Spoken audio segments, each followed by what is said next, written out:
Radio Fènix, un podcast de debat, reflexió i lluita des del País Valencià.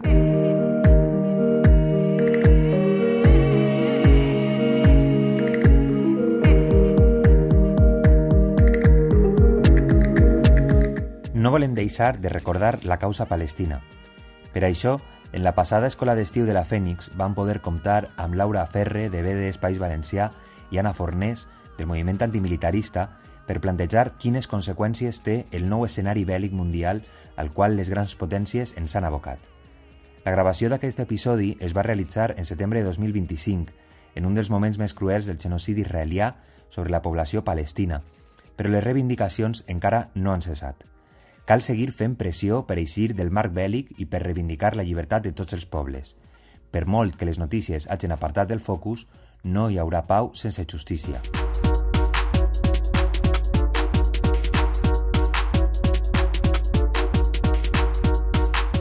Claro, pensar un mundo en guerra, sí, ¿no? Habría que pensar también cómo ha ido evolucionando el propio concepto de guerra. Una de las cosas, yo también lo mismo, ¿no? Hablo como mi colectivo y un poco también como por mí misma, ¿no? Entonces, una de las cosas que sí que echamos en falta es el tema de cómo pensar de manera crítica los conflictos actuales, ¿no? Porque seguimos pensando muchas veces en el marco del siglo XX y vivimos prácticamente ya en el 2025, ¿no? Sí. Entonces, cómo darle significado a lo que sucede hoy en día, ¿no? Porque es verdad que el mundo en el que hemos crecido, que hemos estudiado, ¿no? Que a lo mejor no hemos crecido en el siglo XX, pero sí que hemos estudiado el siglo XX, ese paradigma en el que eso es, por supuesto, capitalista, que está de fondo, ¿no? Capitalista, patriarcal, racista, que es todo el sistema, se estructura con relaciones de poder a partir de eso. Crecimos en la idea, ¿no? De que hay unos estados-nación, que hay unos derechos, que se protegen a las personas, que hay unos derechos humanos. Ese paradigma que sabíamos que estaba construido sobre una hipocresía, ese paradigma de el mundo va a ir a ser un mundo mejor, sobre esa idea de desarrollo que sabemos que es falsa, que está basada, que es como se construye el colonialismo y el neocolonialismo, en cierta manera nos daba como una visión, por supuesto, europea, ¿no? Y por supuesto desde la centralidad del poder de que, bueno, pues de que íbamos de alguna idea hacia un mundo mejor, ¿no? Un mundo mejor depende para quiénes, para qué cuerpos y para qué vidas, ¿no? Pero estaba como esa idea y de que había un paradigma de derechos humanos que se iba a construir y que iba a proteger, ¿no? Una de las cosas, yo creo que vamos a poner a Palestina todo el rato sobre la mesa porque tiene que estar sobre la mesa, una de las cosas que sucede ahora, que ha sucedido durante toda la cuestión de Palestina, es el desvelamiento de la hipocresía, ¿no? Es decir, igual que antes, y esto tiene que ver con ese giro del odio y ese giro que estabas diciendo de esa construcción cada vez más bélica del mundo, ¿no? Es como antes, ¿no? Antes la gente a lo mejor decía, yo no soy racista, pero... y ahí, pum, sutilmente lo decía, ¿no? Ahora directamente la gente dice, no, yo soy racista.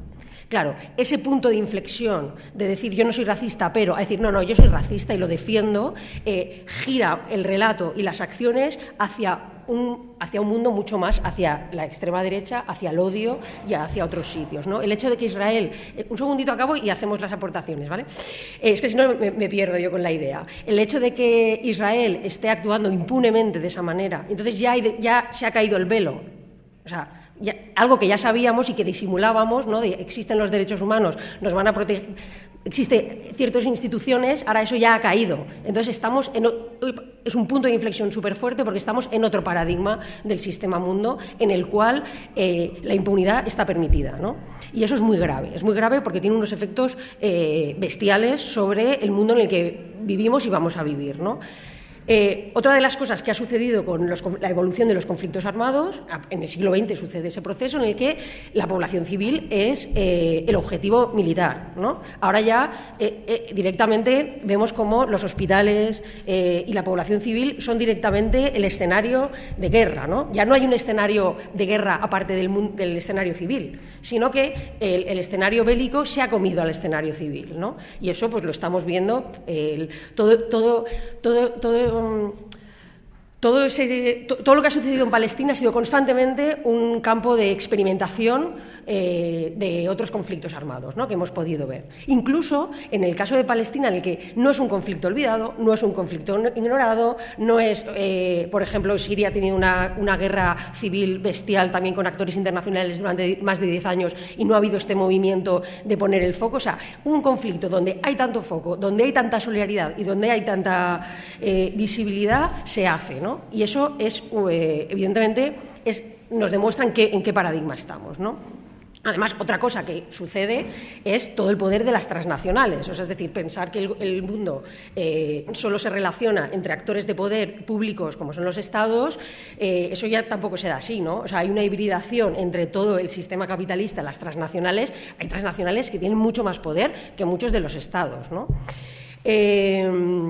Y luego, luego, evidentemente, hay que poner en el centro el conflicto entre el capital y la vida, ¿no? El conflicto capital-vida, pues vemos quién va ganando, ¿no? Pero eso no es pero tenemos que tener cuidado porque yo me apuntaba aquí Black Mirror, porque ahora estamos todo el rato, no, el mundo es Black Mirror, ¿no? El mundo vivimos una distopía y hay que tener mucho cuidado con eso porque el pensar que vivimos en una distopía y además con la sociedad del control y las tecnologías es absolutamente bestial la potencia que tiene esto de control entre propios seres humanos, ¿no? Y el control que tienen sobre nuestra información, o sea, a veces ninguna dictadura del siglo XX en América Latina consiguió sacar tanta información como el Facebook nos saca, ¿no? O el Instagram o lo que sea, ¿no? Que saca la información de quiénes somos y de quiénes queremos ser, que es como mucho más peligroso, ¿no? Entonces, claro, lo hemos visto cómo funciona, ¿no? Igual que creo que también es importante hablar del todo el tema de la securización de las fronteras, porque el conflicto armado también ahora mismo tiene que ver con la restricción de la movilidad humana y cómo ese campo de experimentación, ¿no?, de cómo toda esa tecnología está ahí, nos invade y qué tenemos que hacer, pero eso, estoy completamente de acuerdo, no nos tiene que bloquear de pensar que hay otros mundos, ¿no? Lo has dicho tú, hay otros mundos y hay otras relaciones y son las que tenemos que poner en valor porque son las que van a construir, ¿no? Y nadie pensaba, el año pasado cayó la dictadura siria después de 40 años, nadie se hubiera imaginado nunca, había presos que estaban en una de las cárceles subterráneas, que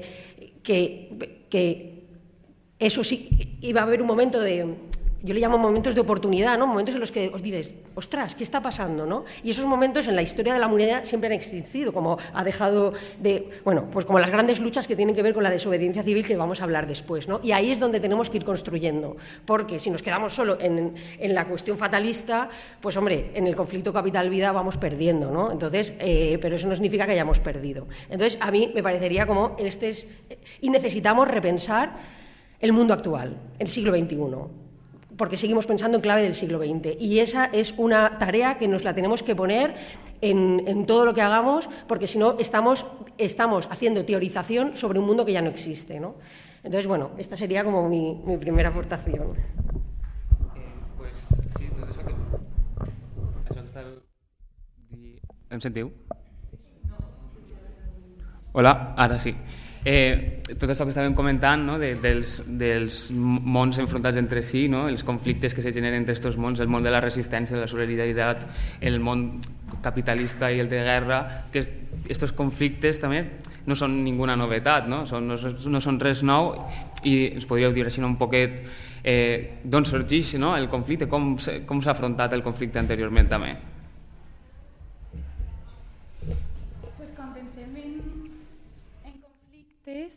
Se sent, no? Vale, ara sí.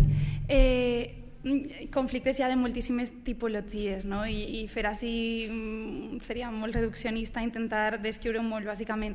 Però si anem, per exemple, a les teories geopolítiques, les més conegudes, no sé, Ratzel, Mahan, Mackinder, sempre és el control dels mars, el control del centre d'Europa, perquè després farà que puguem controlar a altres, l'espai vital d'un estat. Què tenim normalment en totes aquestes teories en el centre? El poder, no? La lluita del poder. I aquest poder normalment busca control territorial, control de recursos o control econòmic en general. Aleshores, n'hi ha molts tipus, n'hi ha moltes ferramentes que els estats sobretot utilitzen, però també les empreses transnacionals, no? que són tan importants, però ahí sí que hi ha una centralitat de la recerca del poder. I clar, quan pensem en este poder, quan un estat està pensant en expandir el domini, està servint als interessos dels pobles? Perquè ahir n'hi ha que veure, no? On està l'estat i on estem els pobles? Si pensem en els conflictes actuals i per exemple, pensem en el tema del rearmament així en Europa, el centre de l'AS, per exemple, tenim una tesi, però que és compartida per molts centres d'investigació, que Europa està reactivant la indústria a través de la indústria armamentística, que a la seva volta està lligada als Estats Units i al final estem... El micro, vale. Al final els estats estan defendent aquests interessos que són de les empreses privades capitalistes, no? I per a posar tot això sobre la taula, al final ens posen també a nosaltres, perquè s'està finançant amb els nostres diners i s'estarà finançant amb les nostres vides, el nostre treball i demés. I ara després parlarem sobre el finançament i demés, però vinculant a la qüestió palestina, que crec que ens està donant moltíssima llum per entendre el panorama actual i el bel·licisme, Francesca Albanese, que és la relatora de Nacions Unides per als territoris palestins ocupats, va publicar ara a juny o juliol un informe que parla de l'economia de l'ocupació, es diu alguna cosa així com de l'economia de l'ocupació a l'economia del genocidi.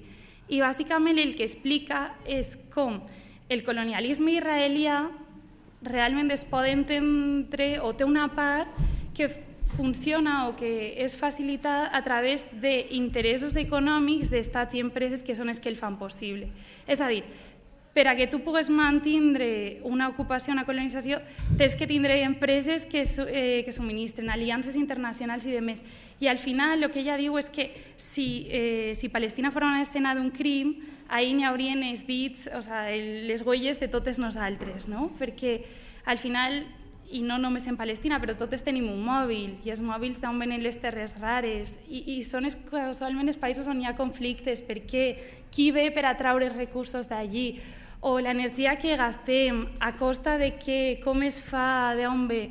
Aleshores, com que hem de pensar en aquesta lluita del poder, en tot el tema de recursos i també en la nostra posició en el món, que no és que... Ahir hi ha una classe capitalista que per suposat és la que ho està dirigint, però també nosaltres podem pensar com vivim de forma que no estem formant part d'això, no? I ahir, per exemple, el moviment BDS, que per cert som un munt de companyes de l'assemblea avui, i si voleu xerrar segur que després podem parlar, i a banda tenim companyes de BDS Múrcia també, així que podrem parlar molt del tema, però el BDS és un moviment que en l'any 2005 crea la major qualitat de la societat civil palestina, i el que ens diu és que fem boicots, inversions i sancions a Israel fins que complisca en el dret internacional, no? I BDS ens ensenya una lliçó molt forta, i és que les empreses que estan al voltant nostre, moltes d'elles, són còmplices del colonialisme israelià, no? Parlem de Carrefour, de HP, de Microsoft, empreses que tenim en el dia a dia, de CAT, que són unes excavadores, que tu després vas per ahí i el veus tot el rato, no? Perquè els conflictes no només és les persones o els estats que decideixen iniciar-los o mantindre's, no només són les empreses que ho augmenten, però també hi ha una part del nostre consum diari i com això apoya. I és molt important en la part que després parlarem de la resistència. I després, un altre tema que crec que també és molt important, i he vist per allà Ivan, mira, ahí està, del tema de la banca armada, no? Que duia una camiseta que parla de com els bancs inverteixen en la indústria de la guerra. Perquè moltes vegades ho deixem a un costat, però és que és superclau. Per a que hi hagi inversió en investigació i en armes, n'hi ha molts processos, no? Però un d'ells és que si no hi ha préstecs dels bancs i beques dels estats, per exemple, amb el programa Horizon Europe de la Unió Europea, o amb els bancs com el Santander, la Caixa i BBVA, que financen la indústria armamentística, pues, seria molt més difícil que n'hi hagi armes, que es desenvolupi i que arribem als escenaris que tenim, no? Aleshores, i acabem amb això, com a conclusió, els conflictes sorgeixen d'esta lluita per el poder i pels interessos capitalistes, però a banda d'això hi ha un entramat molt més complex que passa des dels estats, empreses, però també per una sèrie de lucres que hi ha a costa del nostre consum. I ahir és una finestra d'oportunitat per pensar també com estem nosaltres i com ens relacionem amb això. Pues por aportar un poquito, pero no mucho más. Lo de las relaciones es como muy importante, ¿no? Además hay un docu que hizo el de los tableros, los hilos del tablero o algo así, que era como, pues eso, todos los actores económicos, comerciales, políticos que están y que sostienen toda la industria de la guerra y la industria de la securización, que va muy ligada, ¿no? Porque no nos tenemos que olvidar que hay una guerra transversal, que es la guerra contra las personas que quieren ejercer el derecho a la movilidad humana, ¿no? Por ejemplo, una de las cosas que nosotras también denunciamos es el tema, primero, por supuesto, el tema de los presupuestos, donde la industria militar no es que tenga el presupuesto más hinchado, sino que de repente también continuamente van un montón de partidas desde otras partes de los presupuestos que vienen a alimentar y a nutrir todo lo que tiene que ver con la cultura con la industria de la guerra y la securización. Hay, por ejemplo, una campaña que empezamos a hacer nosotras que tiene que ver La guerra comienza aquí, porque la guerra no es una cosa que está súper lejos, ¿no? O sea, la guerra no es algo que pasa encima muchas veces en lugares así que desde nuestro punto de vista neocoloniales como el tercer mundo, un lugar así, ¿no? que no se entienden los conflictos pueden entenderse perfectamente. Lo que pasa es que a veces es complejo de entender, pero pueden entenderse perfectamente, ¿no? Y dentro de lo de la campaña comienza así.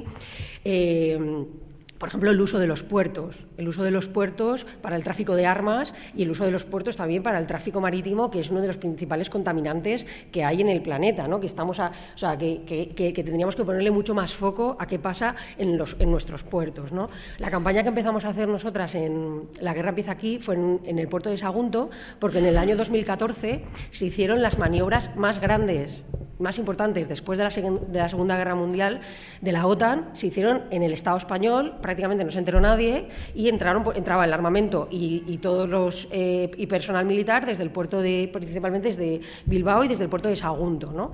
Entonces, que es una de esas contradicciones, ¿no? O sea, ¿por qué hay tanta restricción para la movilidad humana y porque hay tan poca restricción ya no solo para todo el hecho comercial, sino para que lo podemos ver también, por ejemplo, con el turismo o con otras cosas que evidentemente que son muchísimo más dañinas, ¿no? Entonces, bueno, pues primero hicimos esa campaña que fue 2015, 2014 y finalmente, porque claro, luego lo podemos explicar, pero cuando haces acciones de desobediencia civil, ese proceso se puede cerrar generalmente 8 o 9 años después, porque tienes que pasar por los juicios, tienes que hacer toda una serie de burorepresión, ¿no? Y violencia, ¿no? De violencia administrativa hasta que puedas cerrarlo, ¿no? Y luego en el año 2017 por el tema del tráfico de armas a Yemen, ¿no? De Estados Unidos contra el conflicto en Yemen, ¿no? Hacia Arabia Saudí. Todo ese tráfico de armas pasaba por el puerto de Sagunto. No se ha conseguido saber si también se cargaba armamento en Sagunto, armamento de la industria del Estado español, porque también hay un oscurantismo impresionante al respecto con los temas de seguridad nacional, ¿no? Y en el año 2020 volvimos a hacer otra acción, de tal manera que cada vez que pasara un barco en el puerto de Sagunto pudiéramos señalar a las navieras que son responsables de ese tráfico de armas, y ahora lo que estamos viendo también es cómo el puerto de Valencia también se está utilizando para transportar armas hacia el conflicto en Palestina, ¿no? Entonces, eso es importante también tenerlo en cuenta, como decir, hay una infraestructura que es un puerto civil, que es un puerto que en realidad está completamente orientado hacia la industria militar, y cómo tenemos que ponerle foco a eso, ¿no? Y luego también el tema, por ejemplo, de la objeción fiscal al gasto militar, ¿no? El tema de que es una campaña de desobediencia civil, el cual en la declaración de la renta podemos decir que no queremos, porque aquí hay un debate muy importante, ¿no? Es decir, hay un debate muy importante, no, hay falta de debate de decir qué pasa con los impuestos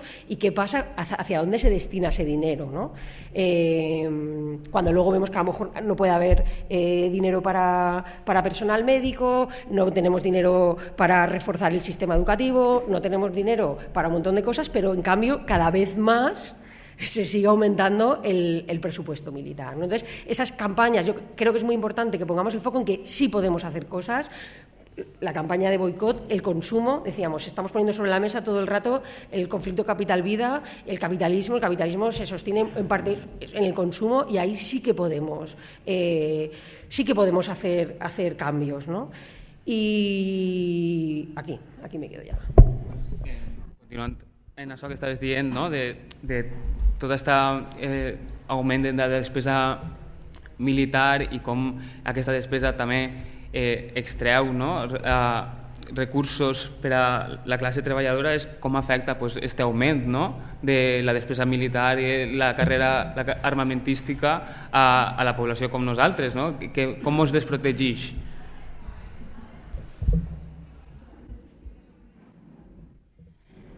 Bueno, esta és una molt bona pregunta, perquè quan pensem en com afecta tot l'increment de la despesa militar a la classe treballadora, moltes voltes automàticament pensem en com ens afecta a nosaltres que som de classe treballadora, però és que no podem oblidar que la gent que està sent afectada, per exemple el poble palestí, també són de classe treballadora, no? Aleshores, com sempre, intentant mirar-ho des d'esta perspectiva.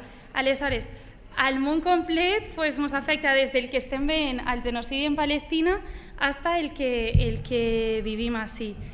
En el cas d'ací, qui va a la guerra? Qui decideix en despatxos versus qui va a la guerra i qui pateix les conseqüències en cas de que n'hi hagi. Això és molt important tindre-ho en compte.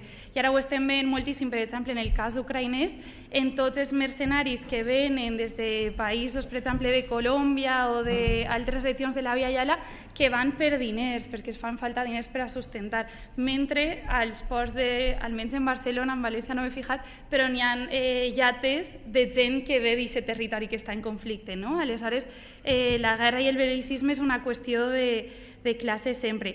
I després, pensant en nosaltres ací, clar, és que quan es destinen diners dels nostres impostos a material militar o a infraestructura, etc., ahir el que estem fent és llevant diners d'un lloc per a posar-los en un altre. Les coses que ens diu el govern de no, anem a incrementar el pressupost en defensa, que es diu en defensa, però el pressupost de la guerra, i no va canviar res en educació, en sanitat, etc. Òbviament no, perquè els diners n'hi ha els que n'hi ha, no? I vos duia uns números així, que és només no del pressupost en defensa en aquest increment del 5%, que són 107.000 milions d'euros, sinó només en les adjudicacions de contractes per a Israel entre octubre de 2023 i crec que era maig de 2025. Eren 46 contractes, 1.044 milions d'euros. I entre la campanya d'embargo d'armes i el centre de l'AS vam fer unes infografies que vam calcular què era això en diversos aspectes, en plan en educació, en vivenda, en sanitat, i vaig a dir-vos en números per a que al·lucinem, perquè, en fi, en educació serien 10.000 beques de 4 anys, o sigui, per a 10.000 estudiants, 4 anys de beca, 300 escoles i 17.000 sous de professorat. En sanitat serien 20 hospitals, la construcció i dotació d'infraestructura de 20 hospitals, 100.000 psicòlogues, 18.000 infermeres i 15.000 tractaments de càncer. En tema de vivenda seria l'alquiler, subvencionar l'alquiler de 86.000 persones, però bueno, famílies, no? De 86.000 cases, 140.000 euros per a ajudes i construir i dotar de 10.000 vivendes socials. Claro, quan pensem com a classe treballadora, i això només són els contractes amb Israel, que no estem parlant ni de tota la despesa en armes, el que veiem és que l'Estat, i en aquest cas l'Estat espanyol, està abogant per un paradigma de la seguretat de l'Estat, no? Que al final és protegir els interessos de l'Estat i de la classe capitalista, versus la perspectiva de la seguretat humana, que és la que nosaltres defensem, no? A nosaltres el que fan falta són infraestructures que servisquen per a previndre catàstrofes naturals. Ens fan falta metges, infermeres, ens fan falta educació. El que volem són unes condicions que permeten que nosaltres, com a éssers humans, viscam la nostra vida en aquesta seguretat des de totes les perspectives. I si gastem els diners en seguretat de l'Estat, no estem en la seguretat humana. Els estats tenen aquest dilema de seguretat que en relacions internacionals és: si jo tinc un got d'aigua, tu vols tindre un altre, jo vull tindre un altre, tu un altre. i no parem en esta carrera armamentística, no? Però en realitat, si en vez de got d'aigua, que no, serien bombes, si en vez d'aigües bombes, si jo antes tenia 0 i de repente en tinc 10, però ara també en té 10 i jo he de fer 11, 12, realment tenim un món més segur? Òbviament que no, no? Aleshores, pues, bueno, per a la classe treballadora el que ens fa falta és seguretat humana, no ens fa falta carrera armamentística, almenys en el context que tenim ara, i el que hem de veure és com nosaltres, com a classe treballadora, aconseguim que l'Estat vagi en aquesta direcció. Y por aportar, y que creo que tiene que estar en el foco y voy a estar muy cansina, es el tema del poder y siempre el conflicto capital-vida, ¿no? Como en ese conflicto capital-vida el capital impone esas lógicas extractivistas de la vida en todos sus sentidos, ¿no? Tratando los bienes naturales como si fueran recursos naturales, no son recursos, ¿no? Son bienes naturales, tratando los cuerpos y las vidas de las personas como si fueran recursos también, y eligiendo qué cuerpos merecen tener una vida digna o pueden tener una vida digna, incluso una muerte digna, y qué cuerpos no la van a tener, ¿no? Que es como se entrelaza el racismo en esta ecuación. Para que nos hagamos un poco la idea, por ejemplo, o sea, de cómo se decide sobre los territorios y cómo un territorio de repente, pues toda la historia del colonialismo ha sido así, ¿no? En ese reparto, pero por hacer esto más, me pareció como un ejemplo.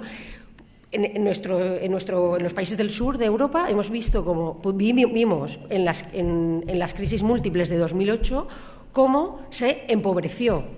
Es decir, cómo a raíz de una serie de crisis, una crisis financiera, económica, de cuidados, de repente se empieza a empobrecer nuestro territorio, ¿no? Sin que tengamos capacidad, ¿no? Se empobrece. ¿Cómo se sale de las crisis? ¿No? Leí en un libro. Se sale de las crisis gracias a la reducción de las rentas del trabajo. Vamos a ver, la reducción de las rentas del trabajo es los salarios de las personas y de las familias, que son las únicas que, por supuesto, pagaron las deudas, ¿no?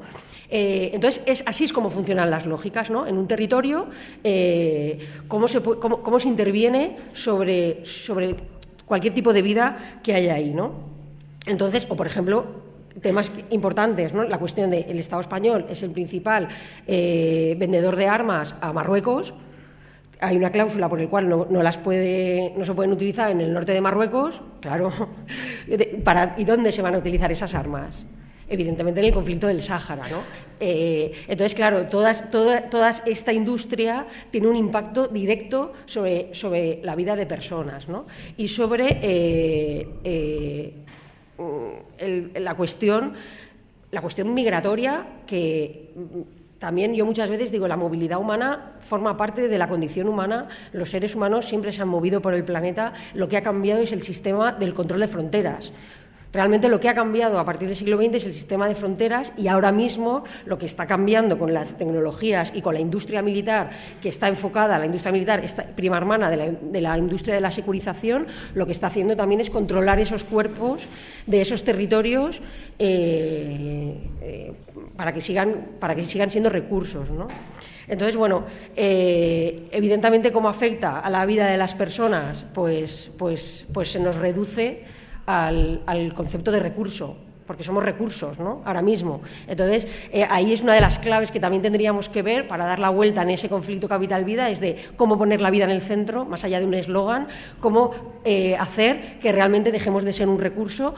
Las personas privilegiadas, que somos las personas euroblancas, que tenemos que ir a un aeropuerto, es como, iba a decir un Carrefour, pero al Carrefour no vamos, como ir a cualquier sitio, ¿no? Pasas directamente, un aeropuerto es un mero trámite, tenemos derecho a prácticamente movernos por todo el mundo, cuando hay personas que jamás, que son migrantes antes de haberse salido de su pueblo, ¿no? Es decir, que esa categorización de personas migrantes es una categorización que distingue cuerpos diferentes en estatus diferentes a la hora de recursos, ¿no? Somos un recurso, pero evidentemente el nivel de violencia sobre nuestros cuerpos y nuestras vidas es muy diferente al nivel de violencia de los países donde todavía hay un colonialismo, un neocolonialismo, ¿no? Estàs parlant de la migració i de la securitització de les fronteres. També volia preguntar-te el fet de com aporten estos discursos d'odi contra l'immigrant, no? A afegir foc a la flama d'un bel·licisme, sobretot això, la militarització d'unes fronteres. Pues, a ver, primero, el control migratorio es una farsa. O sea, siempre el discurso migratorio siempre ha estado en la emergencia, y si nos fijamos, cuando y muchas veces, y el discurso de la militarización también, cuando el discurso está en la emergencia, o sea, en la urgencia, hay que hacer algo, es porque realmente están intentando no, es una estrategia del miedo para poder estar completamente ejecutando cosas, ¿no? Ese discurso de hay que solucionar el problema migratorio, que jamás se soluciona, y que lo que hace esa solución es generar realmente el problema. Hay un libro súper interesante de Claire Gaudier que se llama El negocio de la xenofobia, en el que analiza precisamente esto, ¿no? De cómo este discurso del control migratorio, en el fondo, es un discurso para los intereses de las transnacionales, los intereses de empresas como Eulen, que están en el vallado de Ceuta y Melilla, en los intereses de las navieras transnacionales, en los intereses de las agencias europeas, por ejemplo, la agencia Frontex, que es una agencia semiprivada que ha aumentado su presupuesto de manera exponencial y que tiene potestad por encima de la soberanía de los estados. O sea, que luego también con el tema migratorio hay una cosa que es como de repente se saltan el marco legal, ¿no? O sea, el Estado español incumple su propia ley de extranjería cada vez que hace devoluciones ilegales, esas llamadas devoluciones en caliente. Entonces, como en el tema migratorio hay una excepcionalidad también muy grande, que también es un campo de experimentación, ¿no? En el Tarajal, si hubieran muerto las mismas personas que murieron en la playa de Tarajal, en la playa de Barcelona, y hubieran sido blancas, ¿qué hubiera pasado? Es una aberración, porque esas personas fueron realmente asesinadas, ¿no? O sea, si tú tiras material antidisturbios a personas que están en el mar, o todo el tema de salvamento marítimo, cómo la Unión Europea retira todos los barcos de salvamento marítimo, porque son vidas que no merecen la pena ser salvadas, ¿no? Son cuerpos prescindibles, y son cuerpos que, pues, de experimentación en todo este tema de securización, ¿no? Que también finalmente va a afectar a toda la población, y no hay que decir que hay que evitar esto para que no afecte a toda la población, hay que evitar esto porque en el momento en el que consentimos la violencia hacia una sola persona, eso ya es injustificable, ¿no? Entonces, todos esos discursos del odio, que por supuesto hay intereses comerciales, y luego, claro, si las personas que han ejercido su derecho a la movilidad no pueden votar, por ejemplo, o sea, primero, vivimos en un Estado de Derecho que sería más que cuestionable, porque hay personas que no gozamos de los mismos derechos, ¿no? Y habría que intentar decir, en nuestro territorio, todas las personas que habitemos el territorio deberíamos tener los mismos derechos, ¿no? Independientemente de dónde hayan nacido.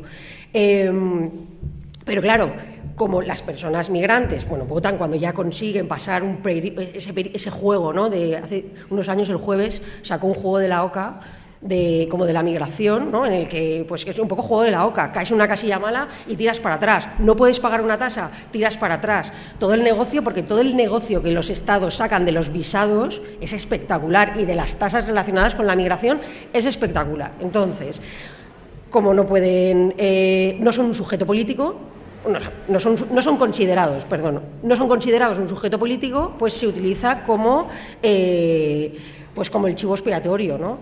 Además, bueno, pues sabemos en ese giro del odio que tenemos a nivel mundial, porque estamos viendo cómo en un montón de regiones, no solo en la región europea, en un montón de regiones está habiendo una radicalización de la violencia y de los discursos del odio hacia la diversidad, hacia los derechos humanos, hacia la democracia, que no es el espacio. Podríamos debatir mucho sobre el sistema democrático, pero lo que están poniendo sobre la mesa no es una crítica al sistema democrático, sino lo que están poniendo sobre la mesa es cómo implementar modelos mucho más autoritarios, ¿no? Entonces, ahora mismo hay un desvelamiento. O sea, en el momento en el que la gente puede decir de manera impune, yo soy racista, en el momento en que se legitima, en el que no da ni vergüenza decir eso, pues tenemos un problema muy serio, ¿no? Y tenemos un problema muy serio porque al final eso también lo que hace es permitir la violencia hacia las mujeres que cuidan las vidas de otras personas, que hacia las personas que, por ejemplo, en nuestro sistema de agricultura recogen para la mayor parte de la población lo que nos comemos, ¿no? Y entonces se sostiene una serie de violencias hacia esos cuerpos que son utilizados aún más como recursos, ¿no? Entonces, tenemos un problema porque, además, cuando el marco se va tanto a la derecha, de repente de decir, oye, que se cumplan los derechos humanos, es como ser una persona radical. Entonces, deberíamos tirar el marco de alguna manera, tendríamos que ser mucho más radicales. Igual que, ¿por qué no podemos decir que, oye, deberíamos abolir el sistema de fronteras? Es que deberíamos abolirlo. Porque el sistema de fronteras, para empezar, ni ha estado siempre, ni sostiene nada en absoluto, no es fronteras o caos, pero todo ese miedo que se ha ido yendo, lo que hace es que ahora de repente, pues parece que lo más radical que podamos decir es, oye, vamos a cumplir la ley de extranjería y que no haya devoluciones en caliente. Y eso es terrible, ¿no? Porque hay una fuerza muy potente que está tirando a la derecha. Y luego hay una cosa que tiene que ver con las redes sociales y cómo chavales y chavalas muy jóvenes están consumiendo una propaganda bestial en el tema de discursos del odio, ¿no? Y están construyendo un imaginario sobre el mundo en el que vivimos y sobre todo hacia las personas migrantes que es absolutamente una aberración. Pues, com anem un poc curts de temps, volia acabar preguntant-vos com fem nosaltres, no?, per a organitzar-nos contra aquest rearmament i quines ferramentes, no?, quines eines tenim nosaltres per a frenar tant la guerra en els nostres estats com en l'exterior. Bueno, pues si estem així ja és una senyal, no? Tenim un sistema, una hegemonia cultural, bueno, Gramsci, que segur totes hem llegit, no? Que ens fa que bueno, hi ha unes narratives que estan ahí, que ens intenten tot el dia que formem part d'un sistema, però si estem així avui, probablement és per altra raó. Aquestes narratives són les que deshumanitzen, no? Dins dels nostres estats, però també més enllà. Al final, moltes vegades, és que n'hi ha que pensar quina roba duem, on està feta aquesta roba, qui l'ha feta, com ha passat això, i pensar-nos el que diem, les maneres d'estar en el món i de consumir. Jo crec que el canvi, l'organització passa primer per la comunitat, pels nostres espais segurs, per l'educació, per descolonitzar les narratives, per estar en escoles com esta de la Fènix, passa pel periodisme crític, perquè, com sabem, part del control de les narratives és per qui són els dueños dels mitjans de comunicació i com això repercuteix en el que tenim, com, per exemple, per dur el tema palestí, però com en la tardor de 2023 tot era el dret d'Israel a defendre's. No, Israel no té ningú dret a defendre's perquè la Carta de Nacions Unides, el seu article 51, el que diu és que els estats tenen a defendre's d'altres estats. I el Tribunal Internacional de Justícia diu que lo d'Israel és una ocupació. Entonces, n'hi ha que veure com ens diuen una narrativa i tenim que desmuntar-la per a partir d'ahí enfrontar-la i organitzar-nos. Després també, superimportant, escoltar els pobles. Per exemple, en el tema palestí, los dos estados. Bueno, això és el que es diu així des del nord global. Escoltem a Palestina. Què estan dient des de Palestina? No és això. Pensar i actuar, banca ètica o almenys banca que no siga armada. Fer boicot, sumar-se a totes les iniciatives de parar la guerra des d'ací, en la declaració de la renta, l'obsessió fiscal a la despesa militar, organitzar-nos, estar als moviments socials i crear poder popular. Els teòrics dels moviments socials parlen de les zones que són les oportunitats que també comentava Anna, no? Com hem d'estar ahí perquè en el moment que la conjuntura afavorís que el que nosaltres hem estat desenvolupant pugui arribar més lluny, com ara en la campanya d'embargo de la que espero que ens donen un moment de parlar, quan tenim l'oportunitat, intentar aconseguir aquest embargo a Israel i a tots els estats genocides que n'hi ha en el futur. Hem d'estar organitzades per a que quan ve l'oportunitat puguem dur-la endavant. I després també lluitar absolutament sempre per la seguretat humana i la pau en clau positiva, per a que sustentar un món en què reduïm les desigualtats, tinguem les necessitats educatives, sanitàries, de vivenda, de més cobertes, i pensem en protegir els éssers humans i absolutament a tots els éssers humans i no als estats, als capitalistes i als seus interessos. Sí, y nosotras lo que hacemos, y lo hacemos siempre nos gusta hacer como talleres de cómo trabajar la desobediencia civil, ¿no? Tenemos que ser más desobedientes en general, es decir, tenemos que plantear qué es lo justo, qué no es justo, qué es lo legítimo y qué no. Y ser desobedientes, pero no solo en el tema del gasto militar, en el tema de fronteras, en el tema de vivienda, en el tema de consumo. Tenemos muchísimo más poder del que a veces podamos pensar, pero ese poder lo tenemos que hacer de manera conjunta, ¿no? Y ahí el tema físico, o sea, el tema de las relaciones físicas cobra y desde mi punto de vista, ¿no? Creo que es más importante que nunca el trabajar las relaciones interpersonales y las relaciones físicas de cambio, ¿no? Y de que el cambio empieza desde nosotras, ¿no? Nosotras, por ejemplo, cuando hacemos acciones de desobediencia civil, acciones directas no violentas, es una acción en la que tú sabes que vas a hacer algo que es considerado ilegal, alegal, puede haber diferentes márgenes, en el que trabajamos en grupo, lo construimos de manera colectiva, aprendemos a pensar, a funcionar, a actuar desde esa lógica que sea diferente y eso te transforma. Trabajamos el miedo, trabajamos la transformación, es decir, hay un texto de Susan Sontag muy bonito que se llama Resistir, que habla de diferentes espacios de resistencia, ¿no? Uno es en Palestina, y es decir, resistamos desde muchos lugares, generemos acciones, generemos desobediencia desde muchos lados, porque en primer lugar nos transformará a nosotras y transformará nuestro entorno, pero eso puede tener como mucho más impacto, ¿no? Y luego al final lo que hacemos son, por ejemplo, ¿no? Estábamos diciendo antes, lo de la flotilla es una acción dilema, es una acción directa, no violenta, son personas que al final están poniendo simplemente en riesgo sus cuerpos y sus vidas, no están haciendo absolutamente nada violento, están haciendo algo como llevar ayuda humanitaria, pero están creando un dilema, ¿no? ¿Qué dilema? Están forzando, ¿no? Y desde las acciones de desobediencia civil lo que se intenta es forzar el dilema para generar legitimidad y para generar cambio social, ¿no? Y eso es una herramienta muy potente, es una herramienta que además creo que es importante recoger la genealogía genealogía de las luchas, ¿no? Es decir, el servicio militar, ¿no? Que nuestro colectivo viene porque en un momento determinado hay gente que decide dejar de hacerlo a costa de su vida, a costa de ir a prisión, y eso genera un cambio de legitimidad y un cambio de paradigma, y eso se puede hacer con un montón de cosas, y es desde nuestro lugar en el mundo lo que animamos a hacer y tenemos un montón de experiencias y tenemos un montón de lugares comunes, igual que de unirnos, ¿no? De decir, al final todo está interconectado, estamos hablando de un conflicto capital-vida y todo está interconectado, ¿no? Y creo que es importante el unir los movimientos sociales. Antes decía Irene, ¿no?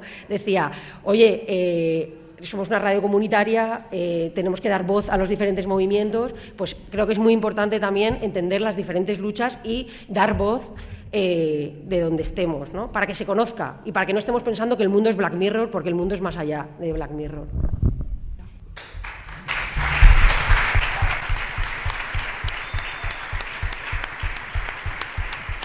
Esperem que vos hagi semblat interessant. Vos esperem en el següent episodi, les nostres activitats i en xarxes socials. Som la Fènix Universitat Popular.